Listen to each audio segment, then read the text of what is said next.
The Trump administration is reversing the Obama administration's approach towards Israeli settlements. U.S. public statements on settlement activities in the West Bank have been inconsistent over decades. In 1978, the Carter administration categorically concluded that Israel's establishment of civilian settlements was inconsistent with international law. However, in 1981, President Reagan disagreed with that conclusion and stated that he didn't believe that the settlements were inherently illegal. Subsequent administrations recognized that unrestrained settlement activity could be an obstacle to peace, but they wisely and prudently recognized that dwelling on legal positions didn't advance peace. However, in December 2016, at the very end of the previous administration, Secretary Kerry changed decades of this careful bipartisan approach by publicly reaffirming the supposed illegality of settlements. After carefully studying all sides of the legal debate, this administration agrees with President Reagan. The establishment of Israeli civilian settlements in the West Bank is not, per se, inconsistent with international law. I want to emphasize several important considerations.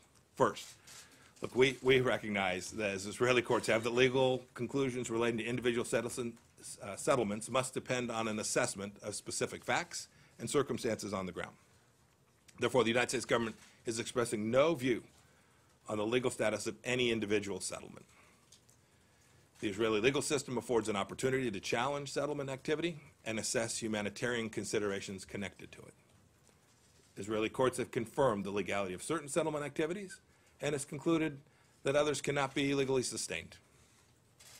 Second, we're not addressing or prejudging the ultimate status of the West Bank. This is for the Israelis and the Palestinians to negotiate. International law does not compel a particular outcome nor create any legal obstacle to a negotiated resolution.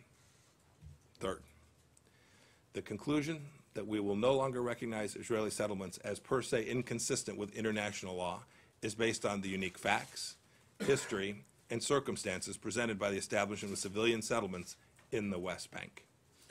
Our decision today does not prejudice or decide legal conclusions regarding situations in any other parts of the world.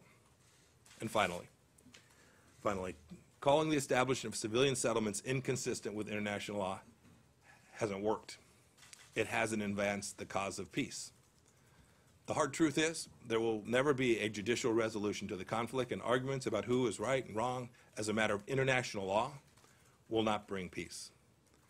This is a complex political problem that can only be solved by negotiations between the Israelis and the Palestinians. The United States remains deeply committed to helping facilitate peace, and I will do everything I can to help this cause.